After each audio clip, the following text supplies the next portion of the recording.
All right, thanks for holding. I have Joffre online with you now. Hey, Oreste, how are you? Good. How are you, Joffre? I'm doing very good. I can't wait to talk to you. We're going to do a 20-minute segment. We'll take a break, and then we'll do the, the 8-minute segment. Very good. Okay, perfect. And it's Oreste DAversa? Oreste DAversa. Oreste. Oh, I misspelled that. All right, I need to correctly spell that real quickly. Hold on. Oreste. All right. Yeah, I have it A. I have it misspelled. Okay, gotcha. Oreste DAversa. Okay. All right, Jay. Let me just grab a sip of water. Okay. All righty. All right, then. Let's begin. The opening 20 minutes. As always, have a good show. Thank you. Thank you. You're welcome. You're welcome. We'll start in 5, 4, 3. Welcome to Spiritual Common Sense. I'm Joffre McClung, and this is HealthyLife.net. Well, we are now in the month of February, the month we celebrate Valentine's. Now, I hope those who do have partners have a wonderful Valentine's Day. And those who do not have partners, I hope you'll celebrate your friendships. Now, I've done both. And in truth, other than the first couple of years with a partner, the friendship Valentine's was actually a bit more fun. But whether you have a partner or friendship, make sure you include yourself in the celebration or the friendship. Let me just say that again. Make sure you include yourself in the celebration. Be grateful that you are you and that you are growing and expanding your sense of self-love.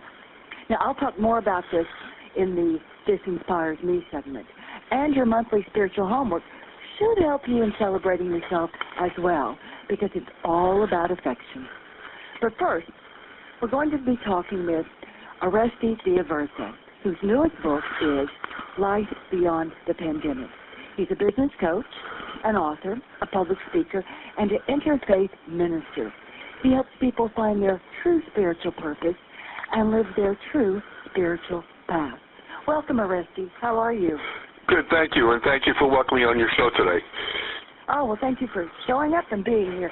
I always like to start my show with authors by asking a specific question. Where were you born and raised, and what did you dream of being when you grew up? Well, I was born and raised in Queens, New York. I'm a New Yorker and Long Islander by definition. Now I'm currently living in northern New Jersey. As for hopes and dreams and aspirations, what I thought when I was going to be when I was young was go into the criminal justice system and help the world with justice. And unfortunately, my life took different turns and twists, and between my professional life and my personal life, I ended up doing several different things at this point in my life. Yes, you did. You say you're a business coach and a corporate trainer. What do you mean by that exactly? Well, a business coach, I offer people guidance, and usually solopreneurs like myself. A solopreneur is an individual who pretty much does everything himself. An entrepreneur may have a staff or other funding, and I work with small businesses. Regarding guidance, I give people guidance and companies guidance in the areas of strategic planning, marketing, traditional and digital, selling, customer service, and packaging. And as a coach, I offer guidance. And as my role as a consultant, I actually help them do the work. And as a corporate trainer, I teach small companies and individuals how to actually do the specific task in the area of business that they're interested in. Well, I love you said you're a soulpreneur. I really like that, a soulpreneur versus a entrepreneur. I think I may steal that from you, but I'll give you credit. But in any case, you did business coaching and corporate training. Then what moved you into becoming an interfaith minister? Well, as time went on, back to, I guess, connected to my justice theme in my life, I just noticed and saw a lot of people, including myself, need a spiritual direction. I started, my religious background is Catholic and in the Catholic tradition. And as I started searching my life's purpose, I needed to learn more. So as a interfaith minister, I prefer the term all-faith minister, I've studied all the various major and minor religions and other spiritual traditions like shamanism. And that's taught me the reality of life purpose and how important our life purpose is to our existence on this planet. Well, you know, it's funny you're saying, I lived kind of a similar life to yours. I was going to be a lawyer when I was younger. I was going to be an actor and a lawyer. Don't ask me how those were going to work together. But I was going to be a lawyer and work in civil rights and help people deal with their civil rights. And then I went into spirituality, and I was raised as a Christian, and then I began to explore Buddhism and all sorts of different religions, big and small, and it really opened my heart as well. So I do know what you're saying. So back to your book, which is Life Beyond the Pandemic. I love the title, Life Beyond the Pandemic. You wrote in your dedication to all the people that have lost everything in their lives and had to start over. Now, why did you say that? And in your book, you also state that starting over at 60 is not what you had planned. So I want you to tell me a little bit about both of those things. Well, I in fact, have lost everything. I took care of my parents till they transitioned, and financially it wiped me out. So I understand the reality of starting over. My main concern in writing the book and also the dedication is I've seen many a person start over, and I understand the reality of starting over, losing everything, and rebuilding one's life from the beginning, putting one foot in front of the other. And as the saying goes, the journey of 1,000 miles starts with the first step. And being 60, this is not what I intended to do in my life. I planned on being retired right now, and the biggest headache I planned on having was picking out the shirt I was going to wear if it matched the color of my eyes. And the reality of it is, I had to start over from the beginning, and I'm rebuilding at age 60. And it's been challenging and interesting, and obviously with the current life situations, with COVID, the earth also is kind of hiccuping and telling us she's not happy with all the pollution and things of that nature.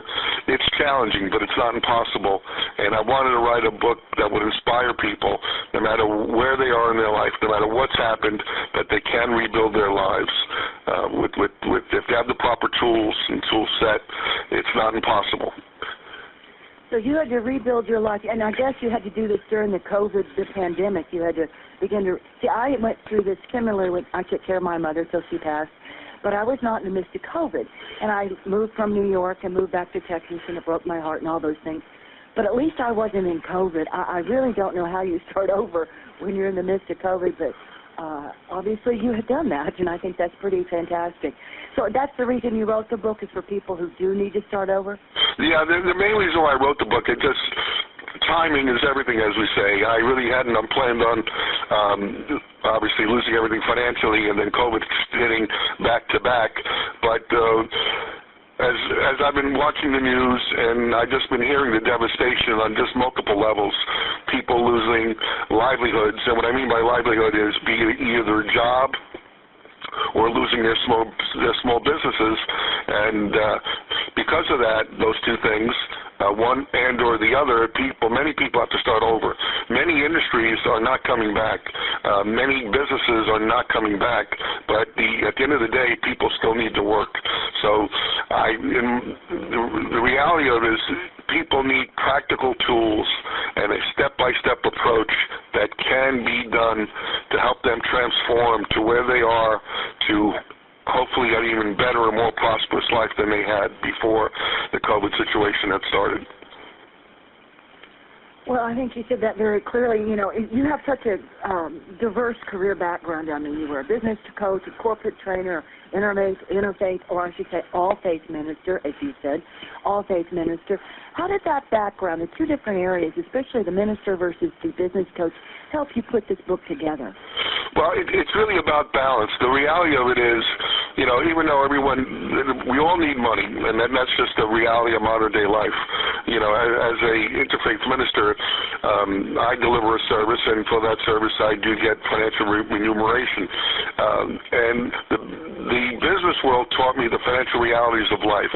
But conversely, the spiritual training taught me that money isn't everything. Yeah, we all want to be rich, but we all know of many wealthy people, financially wealthy people, who are miserable, and by the same token, we know people who don't have financial resources that are very happy.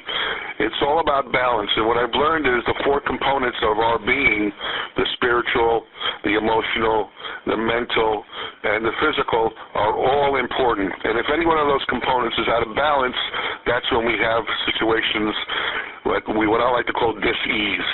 In the body, it's easy to understand this physical dis-ease, and now we're seeing, because of the stress that we're under, mental dis-ease and emotional dis-ease. So now we're finding that spirituality is part of the solution and not part of the problem to being prosperous and a better and more balanced life and lifestyle. Well, I did notice your book. You do focus on those four areas: spiritual, mental, emotional, and physical. Tell us a little bit about what's the difference between emotional and mental? Well, emotional really is the part of ourselves that's our physical emotion, that are our heart-based emotions. The mental part really is the intellectual part. The intellectual part is pretty straightforward. Our minds work like computers. So whatever you put in, you get out. Having been in the computer industry for over 20 years, what we say in the industry is you put garbage in, you put garbage out. The emotional part of our being is really about self-love in a healthy, not in a narcissistic manner, but in a healthy manner to love and appreciate ourselves, and also to be of service to others. In helping others, we find we're also helping ourselves. And again, if there's a lack of self-love, and if there's a lack of service to others, that's when we get an out-of-balance situation. Well, I'm big on self-love. Those are the books I've written. It's all about self-love, so I'm totally behind you on that front. Now, the other two are spiritual and physical. Tell me a little bit about the spiritual. Well, the spiritual part is we're all spiritual beings, and unfortunately, sometimes the word spirituality is confused with religion, and they're two different things. What I consider our beings being spiritual, that's the life force that keeps us animated. And as you know, once we die, the life force leaves us. So we're all spiritual beings. And if we're not connected to something other than ourselves, our higher power, the universe, God, the Creator, or whatever you call that to be, again, we create an out-of-balance situation. So if all of us are connected to something higher than ourselves, we can reach for help in our time of need. The physical part is pretty straightforward. It's our bodies. And I believe in the following concept of hygiene. Physical hygiene is pretty straightforward stuff. You bathe, you keep your body clean, but there's also mental hygiene, emotional hygiene, and spiritual hygiene.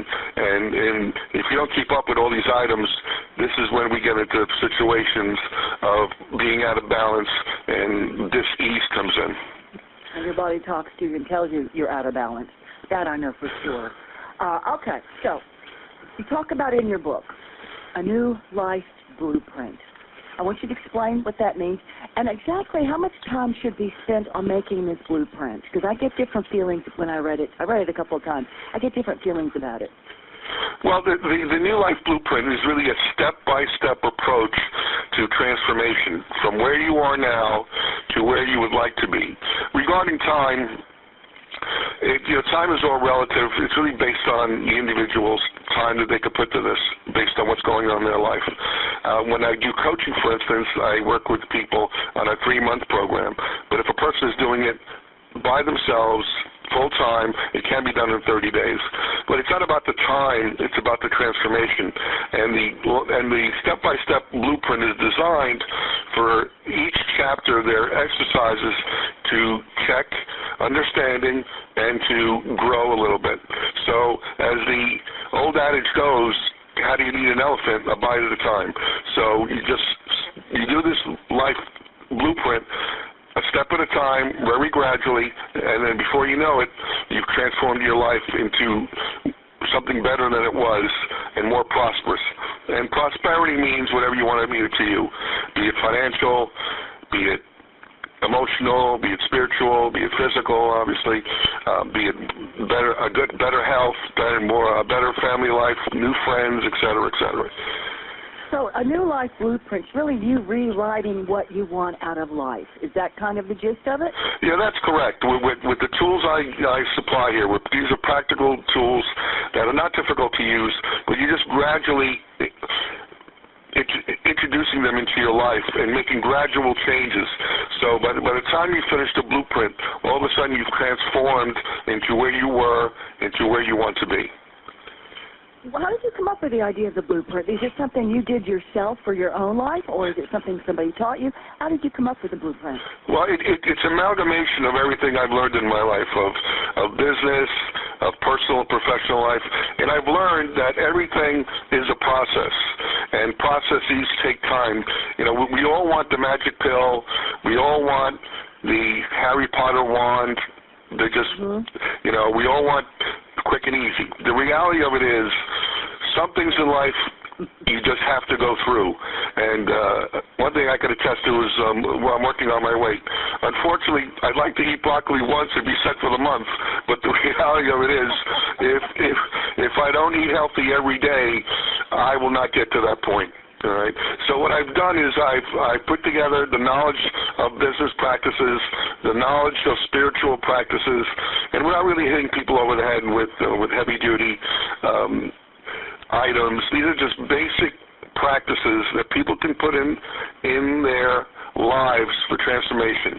You know, it's really an evolution, not a revolution. You're just gradually going from where you are to where you want to be in small, practical steps that you enjoy doing, and you're going to see results from that. Oh, well, that makes sense. Well, let me ask you this. When you were talking, I was thinking, you know, your life is quite diverse. What happened? Okay, I know the big thing that happened recently is you took care of your parents until they passed, and you had to start over. That's it. When you were younger, what happened in your life that sort of got you up and moving towards this goal? I mean, you may not have known it when it happened, but when you look back, what happened that made you move towards becoming this coach/interfaith minister who has a blueprint for people? Well, I guess it started when I just learned at a young age that I wanted people to be happy like myself, and unfortunately many people weren't. And then I made it my life's work, I guess, even at a young age, to help people and give people guidance. Back then, it was just called guidance. Now we call it coaching. But I learned at a young age that if I want to get people to be happy as I was at a young age, I'd have to help them out, and I didn't mind doing it. And I also learned at a young age that you can give people all the guidance you want, but if you don't give people practical tools that they can implement themselves, then they're really not going to get to where they want to go. And one of my main mantras is learn, practice, and master, and that's what I've done all my life. I'm pretty much self-taught in everything I've done.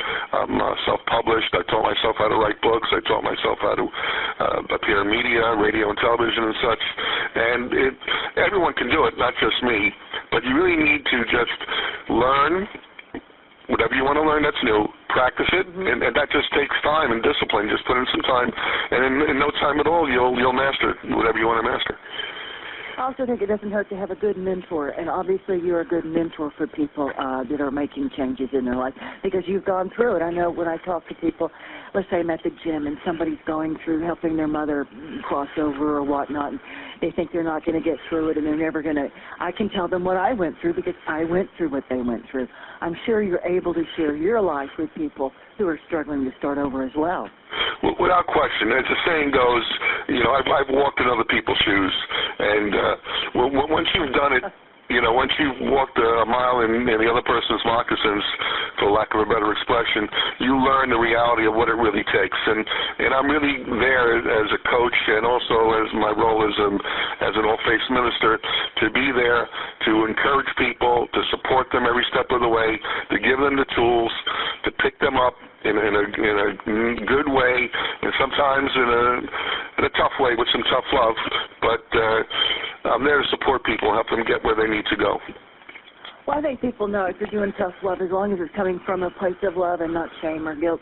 I think people need that at times, as long as it's love and not shame or guilt, and I'm sure you do it with love. So let's be clear about that. In any case, let's get back to your book for a second. Okay, your book is done in two sections from what I noticed and when I read it. You've got the first section. I say sections, but it all goes together. But the first section is on spirituality, your emotional, your physical, your mental.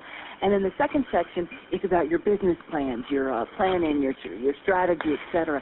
Is there a reason you did it that way, did it in the two sections?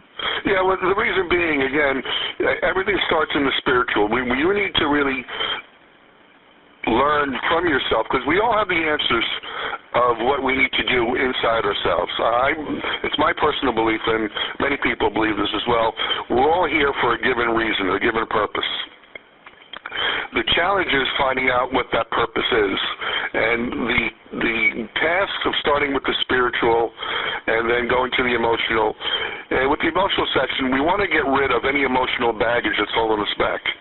All right, which leads us to the mental, and the mental part is really starting to get clarity on a mental level of start formulating what skills and educations we do have and what gifts we have and talents we have.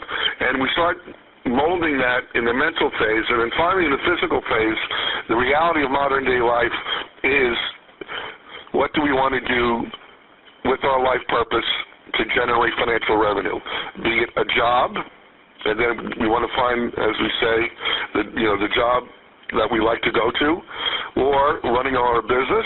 And in this day and age, we have the ability to have a job and run our own business. And it can be tied to life purpose. Now, life purpose doesn't mean, for everyone, curing cancer. All right. No, I know that, and I want to get into this a little deeper. We're going to take a quick commercial, Oreste, and then I want to hear about this life purpose, and I have a few other questions concerning your book. We're talking with Oreste DAversa about his book, Life Beyond the Pandemic. We'll be back after this commercial. All right. All righty. Okay. You doing okay, Oreste? I'm fine. I'm fine. You're doing great. Thank you. I'm just trying not to speak too much, but not enough, and try to give value when I can. Oh, you're doing very good, I have to say. Thank you. Let me grab a sip of water, and I'll be ready. Okay, Jay. All right. Let's continue in 5, 4, 3. Welcome back to Spiritual Common Sense. I'm Joffre McClung, and this is HealthyLife.net. We are talking with Oreste DAversa about his book, Life Beyond the Pandemic. Now, Oreste, you were getting ready to talk about, I believe it was life purpose. I believe that's what we were talking about. Tell us a little bit about life purpose. Yeah, well, I believe we all have a life purpose. I believe we're all here for a given reason, be it call it your work or life purpose. And life purpose doesn't have to be this grandiose situation, as I mentioned before, of curing cancer. Your life purpose can be the best parent that you need to be, and that child is going to be the child that cures cancer. However, if you're not the best parent and you have some emotional baggage, you're not fulfilling your life purpose of being the best parent you can be to help your child. Furthermore, life purpose doesn't have to be, again, a doctor, things of a high magnitude.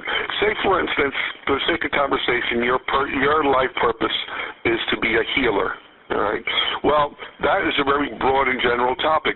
The classic healer is the doctor, right? But you could also, if you want to go into the medical profession, you could be a doctor, you could be a nurse, and there's a wealth of different career paths within the medical profession. Also, getting back to the 4 components, physical, mental, emotional, spiritual, we have mental healers, right? We have psychologists. That's another type of healer. Now we're finding that people may have troubled emotions, and there's emotional healing, and that's another form of being a healer. And there's also spiritual healing, things of laying on of hands or transferring human energy from one person to another to make them well. So yes. So if your life purpose is a healer, then there's multiple ways that you could fulfill your life purpose. Conversely, also, I should say, if your life purpose is a teacher, there's many ways that you could be a teacher, a mentor, a coach. So the purpose of the book is really to help people flush out from their inner being what their true life purpose is. I like that a lot. You know, what I noticed in the book is you have famous quotes in different sections of the book. How come you put these famous? I actually love the quotes, but how come you included these famous quotes? Well, I wanted to inspire people along the way. You know, it's easy to say, you know, this is your blueprint, you know, nose down, every day, this is what you need to do. You know, it's about inspiration, being in spirit, being inspired. So these are just little mental oases that people could take in the book so they could recharge their mind, ponder things. Because life, as the saying goes, there's more to life than just eating bread and water. We have to view the individuals as whole people, not just one dimension, just being physical. I like when you wrote one of your quotes is, be willing to be a beginner every single morning. Meister Eckhart. I love that quote. You have great quotes in here. I mean, I could do a whole half hour on all these quotes, but I think they added a lot to your book, frankly. I think you've used them quite well. Now, the thing I would like to ask you, this is your 7th book, from what I gather. You've written 6 books before this. Was the process different or more urgent for this book than the others you've written? Well, the process was similar, but the urgency was due to once again reading the media that people have been and are continuing to lose jobs at a tremendous rate. Also, what's happened this past year is something called the Great Resignation.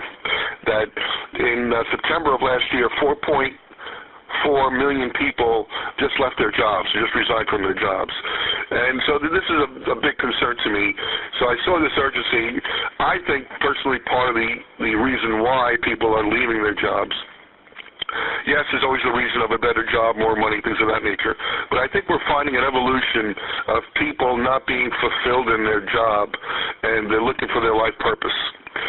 Now, life purpose, again, can be accomplished through a company if, say, the company's purpose is to help the community and things of that nature. So you can work your life purpose indirectly with a regular 9-to-5 job.